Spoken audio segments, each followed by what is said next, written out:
दोस्तों, अगर हौसला है तो क्या नहीं पाया जा सकता है। इंसान में सच्ची प्रतिभा होनी चाहिए, बस फिर कोई भी कठिनाई उसका रास्ता या उसके बुलंद हौसलों को मात नहीं दे सकती। हाँ, हम बात कर रहे हैं एक ऐसे शख्स की जिसने अपने जज्बे को कायम रखा है और अपनी मंजिल को पाने का रास्ता बनाया है, उसे हासिल भी किया है। जिनकी बात कर रहे हैं उनका नाम है श्रीकांत बेला, जो बचपन से ही ब्लाइंड है और आज वो 50 करोड़ रुपए की consumer food packaging company Valent Industries के CEO के पद पर नियुक्त हैं। उन्होंने यह कंज्यूमर फूड पैकेजिंग कंपनी बनाकर कई लोगों के लिए मिसाल कायम की है। बाद के छोटे से गांव श्रीकांत बेला का बचपन कई कठिनाइयों से गुजरा। उनके परिवार की मासिक आय लगभग 1600 रुपए थी। आपको ये जानकर हैरानी होगी कि जब श्रीकांत का जन्म हुआ था, उनके रिश्तेदारों और पड़ोसियों ने श्रीकांत के माता पिता को उनके पैदा होते ही उन्हें मार देने को कहा था, लेकिन श्रीकांत की किस्मत में कुछ और ही था। किस्मत भी उन्हीं का साथ देती है जो खुद पर भरोसा और अपनी मेहनत से कुछ कर दिखाने को दम रखते। श्रीकांत बचपन से ही पढ़ने में काफी तेज थे। परिवार की आर्थिक स्थिति ठीक न होने के बावजूद भी श्रीकांत ने 10वीं अच्छे अंकों से पास की और उनकी मुश्किलें यहीं खत्म नहीं हुई। वो 10वीं के बाद साइंस पढ़ना चाहते थे, लेकिन उनके ब्लाइंड होने के कारण उन्हें इसकी इजाजत नहीं मिली। श्रीकांत भी कहां हार मानने वालों में से थे। कई महीनों की लड़ाई के बाद आखिरकार श्रीकांत को साइंस पढ़ने की इजाजत मिली और इसी के साथ साथ श्रीकांत देश के पहले ब्लाइंड बने जिन्हें 10वीं के बाद साइंस पढ़ने की अनुमति मिली।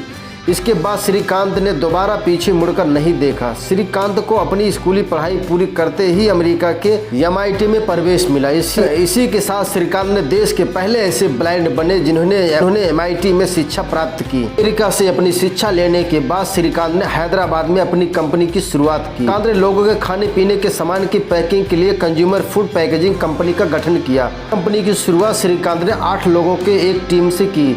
उन्होंने इस कंपनी में सबसे पहले आसपास के बेरोजगार लोगों को जोड़ा। कंधे ब्लाइंड लोगों को काम दिया। जब श्रीकांत की कंपनी अच्छी रफ्तार पकड़ने लगी तो फंडिंग की दिक्कत आना शुरू हुई, लेकिन श्रीकांत इससे भी पीछे हटने वाले में से थोड़ी थे। उन्होंने कई फंडिंग कंपनियों से और निजी बैंकों से फंड जुटाकर काम को आगे बढ़ाया। श्रीकांत की कंपनी ने फर्श से अर्श तक का सफर तय किया और आज श्रीकांत की कंपनी के तेलंगाना और हैदराबाद में 4 प्लांट्स हैं, जिसमें हजारों की संख्या में काम करते हैं। श्रीकांत कहते हैं कि जब सारी दुनिया उनसे कहती थी कि वो कुछ नहीं कर सकते, उनसे कहते थे वो सब कुछ कर सकते हैं। और आज जिस मुकाम पर श्रीकांत है, उन्होंने अपनी इस बात को साकार करके भी दिखाया है। श्रीकांत कहते हैं, अगर आपको अपनी जिंदगी की जंग जीतनी है तो सबसे बुरे समय में धैर्य बनाकर रखने से सफलता जरूर मिलेगी। दोस्तों, हमें श्रीकांत जी से बहुत कुछ सीखने को मिला है। जब वो एक ब्लाइंड होके ये सब कर सकते हैं तो हम और आप क्यों नहीं कर सकते। हम और आप थोड़ा सा प्रयास करते, उसके बाद हम पीछे हट जाते, फिर हम सोचते हमसे कुछ नहीं हो सकता, हम कुछ नहीं कर सकते। लेकिन अगर हम हिम्मत करके उस काम को आगे बढ़ाएं तो हम कुछ कर सकते, कुछ हासिल कर सकते हैं। लेकिन हम नहीं करते, हम थोड़े से प्रयास में पीछे हट जाते हैं। हम सोच लेते हैं कि हमसे नहीं हो पाएगा, लेकिन हो पाएगा। हमें करना होगा, हमें ठान लेना है कि नहीं, हमें करना है तो हम करके दिखा सकते हैं।